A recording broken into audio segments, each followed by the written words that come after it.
কেউ যদি কারো অন্যায় ভাবে 1 বিঘত সম্পদ আত্মসাৎ করে, যারা আইল ঠেলেন, কত বিঘত যে ঠেলতে ঠেলতে নিয়ে গেছেন আল্লাহ জানে।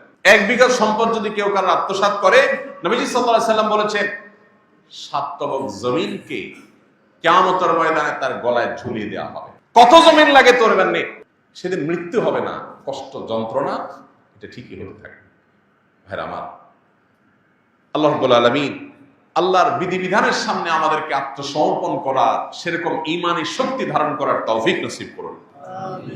ভাইরা আমার, আমরা আমাদের বোনদের হক যদি মেরে খাই, তাদের হক যদি নষ্ট করি, সম্পদ যদি আত্মসাৎ করি, তাতে কি হবে?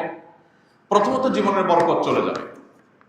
এই যে সম্পদ রাখবেন, এই সম্পদ আসলে তেমন কোনো কাজে আসবে না।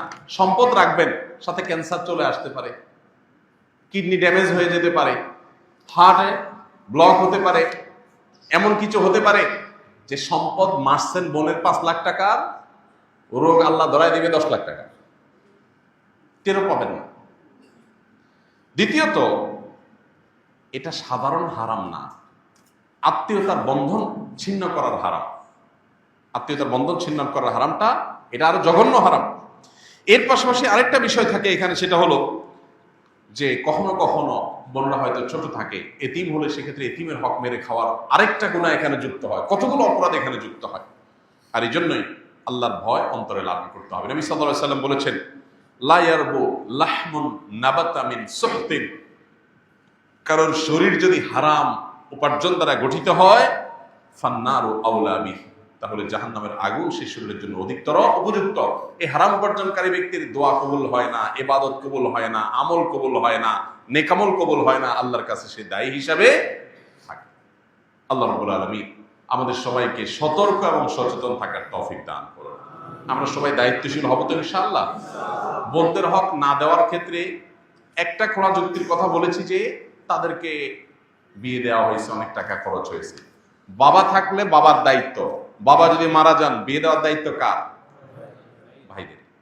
আপনি দায়িত্ব পালন করেছেন, কোনো অনুকম্পা অনুগ্রহ করেন নাই যে ওইটাকে কাটাকাটি করবেন, অর্থাৎ বিয়েতে যে টাকা গেছে ওই টাকা আপনি কাটাকাটি করে সম্পদ দিবেন না সেখান থেকে, না, এটা করার সুযোগ নেই। এক। দ্বিতীয়ত, আমাদের সমাজে অনেক বড় বড় কুসংস্কার আছে এই সংক্রান্ত। এর ভিতরে মেয়েদের হক মেরে খাওয়ার জন্য ছেলেরা একটা কুসংস্কার বানাইছে, সেটা হলো বাবার বাড়ির হক নিলে এটা সয় না।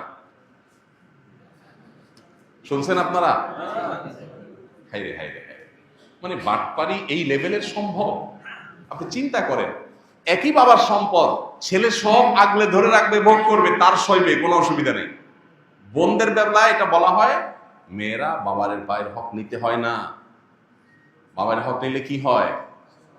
এটা সয় না, ধ্বংস হয়ে যাবে সব, এটা রেখে যাও, এটা আমার কাজে লাগবে। কত নম্বরের বাটপারে চিন্তা করে, কত বড় ডাহা মিথ্যা কথা। ডক্টর খন্দকার আব্দুল্লাহ জাহাঙ্গীর রহমানের কাছে প্রশ্ন করা হয়েছিল, কোন ভাই যদি বোনের হক মেরে খায় বাবার সম্পদে, তাহলে বোন তার বিরুদ্ধে মামলা মোকদ্দমা করে বিচার বসিয়ে এটা আদায় করাটা উচিত হবে কিনা বলে, নাকি মাফ করে দেওয়া উত্তম? ডক্টর আব্দুল্লাহ জাহাঙ্গীর রহমাল্লাহ বলেছেন তার বিরুদ্ধে মামলা মোকদ্দমা করে আদায় করাটা উত্তম। কেন উত্তম? বলেন যে বোন যতই মুখ দিয়া বলুক তার মনে কষ্ট থাকবে, এখানে আরো মানুষের হক জড়িত আছে। মামলা মোকদ্দমা করে যেভাবে হোক জোর জবরদস্তি করে যদি নিজস্ব হকটা আদায় করতে পারে, তাহলে এই ভাইটা কিয়ামতের দিন পাকড়াও থেকে বেঁচে যাবে, এটা তার উপকার হলো। এই জন্য ভাই, বাবার বাড়ির হক মেয়েরা নিলে তাদের সয় না, এই ডাহা মিথ্যা কথার বিরুদ্ধে আমাদের সংগ্রাম করতে হবে। দ্বিতীয়ত, আমাদের সমাজে মেয়েরা বাবার বাড়ির হক নিয়ে গেলে এটাকে অনেকে খারাপ চোখে দেখে, মনে করে যে আরে এটা কোনো কথা হলো। মেয়েরাও হেজিটেশন করে নিতে চায় না, কারণ বিয়ের পর স্বামীর সংসার করতে চলে যায় শ্বশুর বাড়িতে, কিন্তু তার নাইটা পোতা আছে তো বাবার বাড়িতে, যার কারণে বাবার মায়ের প্রতি টানটা ঠিকই থাকে। বিয়ের পর 30 বছর 40 বছর 50 বছর পার হওয়ার পরেও, বার্ধক্য এসে গেলেও তখনও মনে চায় একটু বাবার বাড়িতে যাই, একটু ঘুরে। তো যদি হক নিয়ে আসি তাহলে কোন মুখে সেখানে আবার যাব, এরকম একটা ব্যাপারও থাকে। এবং সাধারণত আমাদের সমাজে কোনো মেয়ে বাবার বাড়ি থেকে হক টক নিয়ে গেলে, জমি জমা সব বুঝা নিয়ে গেলে, সে আসলে অনেক ছোট লোক ভাই আছে যারা মনে করে যে এখন আর সে কেন আসবে, বাগিনারা কেন আসবে, বোন কেন আসবে। যতদিন হক নেয় না ততদিন বোন আসলে মোরগ জবাই হয়, গরুর গোশত দিয়ে কিনে বাজার করে রান্না করে খাওয়া হয়, কারণ হক আছে। আর হক নিয়ে গেছে তখন মনে হয় পর হয়ে গেছে, এখন বোধহয় তার আসার কোনো রাইট নেই। পরিষ্কার জেনে রাখা দরকার, ভাই এবং বোনের সম্পর্ক কি শুধু সম্পদকে কেন্দ্র করে? অতএব বোন যদি তার প্রাপ্য হক বুঝিয়ে নেয়, তারপরও মৃত্যু পর্যন্ত এই বোনের সাথে সুসম্পর্ক বজায় রাখতে হবে। এবং বাবার বাড়িতে, ভাইয়ের বাড়িতে বেড়াইতে আসার অধিকার বোনের ঠিকই থাকবে। আবার ভাইয়েরও কর্তব্য থাকবে বোনের বাড়িতে গিয়ে বেড়ানো এবং তাকে দেখা, খোঁজ খবর নেওয়া। এটার সাথে সম্পদ দেওয়া নেওয়ার কোনো সম্পর্ক নাই। অতএব এই কুসংস্কারের উপর আমাদেরকে আঘাত করতে হবে যে কোনোভাবেই এই কুসংস্কার থাকা চলবে না। ভাইয়ের হক থেকে বা বাপের হক থেকে, সম্পদ থেকে বোন সম্পদ নিয়ে গেলে সেই বোন, সেই মেয়ে আর বাপের বাড়িতে আসতে পারে না, এটা সঠিক কথা নয়। বরং সম্পদ নিয়ে গেলেও আসতে পারবে, সম্পদ থাকার মধ্যে তো অবশ্যই আসতে পারবে, বলাই বাহুল্য। এই জন্য ভাই এই কুসংস্কারটা আমাদের দূর করতে হবে। অনেক ক্ষেত্রে দেখা যায় একটা সিন ক্রিয়েট করা হয়। কিরকম সিন ক্রিয়েট করা হয়? মেয়েদের সম্পদ মারার ক্ষেত্রে দুইটা সিন ক্রিয়েট হয় সাধারণত। একটা হয় বাসর ঘরে, মহর দেওয়ার বেলায় আসলে ফুসলায়া ফাসলায়া, মেয়েরা লাজুক প্রকৃতির হয়। বাঙালি মেয়ে, মুসলিম মেয়ে আরো বেশি লাজুক হয়, যত ধার্মিক তত লাজুক হয়। এই জন্য বাসর ঘরে ফুসলায়া ফাসলায়া, দেখো মোহর তো 10 লাখ 1 টাকা ধরছে মুরব্বীরা, তা আমার তো দেওয়ার সামর্থ্য নাই, আমি ইনশাল্লাহ তো সামনের মাসে বা 1 বছরের মধ্যেই সর্বোচ্চ আমি তো ইটালি চলে যাবো, সৌদি আরব চলে যাবো, কত 10 লাখ হবে, সবই তো তোমার। বউ তখন বেচারি শর্মে পড়ে বলে যে আরে কি বলেন এই সময়, আমার কোনো দায় দাবি না এগুলা। এই যে মুখে না দাবি আদায় করলেন, সিন ক্রিয়েট করে, একটা পরিবেশ ক্রিয়েট করে, এটা হলো আরেক বাটপারি। আপনার বিয়ে করতে বলছে কি? মহরের টাকা জোগাড় করার মতো ক্ষমতা না থাকলে এটা তো লজ্জার কথা যে বাসরাতে আপনি বোর কাছে টাকার জন্য মাপ চাইতেছেন। মেয়েরা যদি শরিয়ার মাসালা ভালো করে বুঝতো তো বলতো খবরদার, মহারণা পরিশোধের আগে কোনো আওয়াজ নাই, কোনো আলাপ নাই, আগে পরিশোধ করো। তারা তো জানে না শরীয়ত তাদেরকে কি অধিকার দিয়েছে।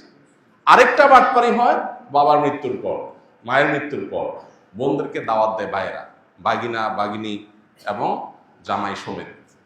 এরপরে কবজি ডুবাই খাওয়ায়, মুরগি, হাঁস, কলিজা, গরু গোস্ত, মাছ ফ্রাই, ভুনা, বিভিন্ন আইটেমের খাওয়ায়া এরপরে শাড়ি, লুঙ্গি, কাপড় চোপড় দিয়া এরপরে আওয়াজ ওঠায়, আলাপ ওঠায়, নাটক শুরু হয়। বলে দেখো বোন, তোমার বিয়েতে অনেক টাকা পয়সা খরচ হয়েছে, এদিকে বাবা অসুস্থ ছিল, বাবার পিছনে লাখ লাখ টাকা খরচ করা আছে, সেগুলো তো আমিই করছি, সব তো তোমরা জানো। আল্লাহর রহমতে তোমরা তো আসো, ভালোই আসো, আল্লাহ তো কষ্টে রাখেনি। এখন বাবার সম্পদের শরীর অনুযায়ী তোমাদের কিছু পাওনা আছে, এখন তোমরা যদি বলো সেগুলো আমি ভাগযোগ করে দেব, বলো কি করা যায়। বোনটার লজ্জা, না ভাই কি বলে, না আরে লাগবে না থাক।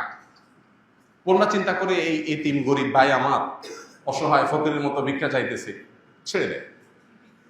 এই যে বোনটা ছেড়ে দিল, সে কি আসলে মন থেকে ছেড়ে দিয়েছে? এই ছেড়ে দেওয়াটা কি মন থেকে? হ্যাঁ, কিছু এক্সেপশন কেস আছে যে বোন ভগ্নিপতিদের কাল্লা অনেক দিয়েছে, অডেল দিয়েছে, ভাইরা বরং অনেক গরিব অভাবী। তখন বোনরা যদি উইলিংলি বলে দেখো ভাই, বাবার সম্পদে আমারও হক আছে, বাট আমি নিলাম না, তোমরা কষ্টে আসো, আমি দায়মুক্ত করে দিচ্ছি, তোমরা ভোগ করো, সমস্যা নেই, ভিন্ন কথা। কিন্তু আপনি সিন ক্রিয়েট করলেন, বোন লজ্জায় পড়ে গেল, এরপরে সে বললো মাফ করে দিল, আপনি বললেন হুজুর আমি তো মাফ নিছি। এই মাফ হবে না। দেখুন, মেয়েদেরকে ঠকানোর জন্য বহু রকম কুসংস্কার আমরা সৃষ্টি করেছি, এর বিরুদ্ধে আমাদেরকে সংগ্রাম করতে হবে। এই অবহেলিত ফরজ, এই ফরজটাকে প্রতিষ্ঠা করতে হবে, বোনদের হক আদায় করে দিতে হবে। অনেকে আছেন বাবার হক ভোগ করছেন, বাবায় ফুফুর হক মারছে, বাবা ফুফুরটা দাদার সম্পদে ফুফুর হকটা দেয় নাই বাপ চাচারা। এখন আপনি ছেলে বলতেছেন আমার তো দায় নেই। জি না, আপনারও দায় আছে। আপনার দায় কি? আপনার হিস্সায় যতটুকু আসছে এখানে আনুপাতিক হারে ফুফুর কতটুকু হক আছে ওইটা তাকে আপনি বুঝাই দিতে হবে, না হলে আল্লাহর কাছে আপনি দায়ী থাকবেন। আমরা অন্য ধার দানা নিয়ে হিসাব নিকাশ করি, কিন্তু এগুলো নিয়ে সেভাবে হিসাব নিকাশ করি না। এটা অনেক অনেক গর্হিত বিষয়। আরেকটা ভয়াবহ কাজ হয়, যারা দেয়, বোনদের হক দেয়, তারা আরেকটা 2 নম্বরই করে। দেখেন কত রকম লেয়ারে লেয়ারে 2 নম্বরই। সেই 2 নম্বরটা হলো বলে যে বোনরা ভিটা বাড়িতে পায় না, ভিটা বাড়ি এটাতে পায় না, তাহলে কোথায় পাবে? নাল জমিতে। এখন ধরেন ভিটা আছে 1 বিঘার, ধানের ক্ষেত আছে 2 বিঘার, মোট 3 বিঘা।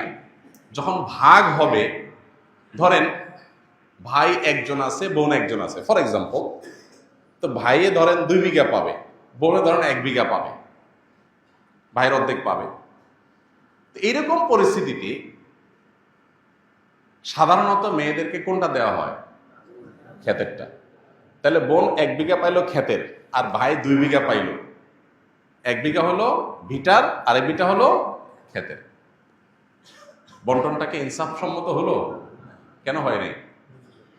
কারণ ভিটার যে 1 বিঘা, এটার ভ্যালু হয়তো ক্ষেতের 4 বিঘার সমান। তাহলে জমি হয়তো সমান সমান দিচ্ছেন, তার ভ্যালু কি নাই? সমান না। এই জন্য জমি সমান সমান দিলে হবে না, ভ্যালু হিসাব করতে হবে। যে ফর এক্সাম্পল 1 বিঘা ভিটা আছে, এই ভিটার 1 বিঘার দাম 10 লাখ টাকা, আর নিচে খেতে আছে সেগুলো বিঘার দাম 3 লাখ করে। তাহলে 3 3 6, আর এখানে 10 16 লাখ।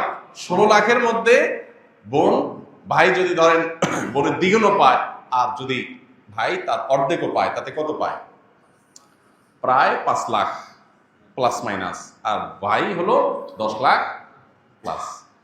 তো বোন 10 লাখ 5 লাখ প্লাস, আর ভাই 10 লাখ প্লাস। এবার আসেন, ক্ষেতের যদি 1 বিঘা পায়, তাহলে 1 বিঘার দাম 3 লাখ, আরো বাকি আছে 2 লাখ প্লাস। ওই 2 লাখ প্লাস হয় ক্যাশ দিয়ে দিতে হবে, আর না হলে বিটা থেকে এক পাশ থেকে দিয়ে দিতে হবে, তারপর দায় মুক্ত হবে না। জিনিসটা কি ক্লিয়ার হয়েছে? অনেক বোনেরা এই জায়গাটাতে এসে বঞ্চিত হয়, এবং এটা একটা লজিক্যাল কারণও থাকে।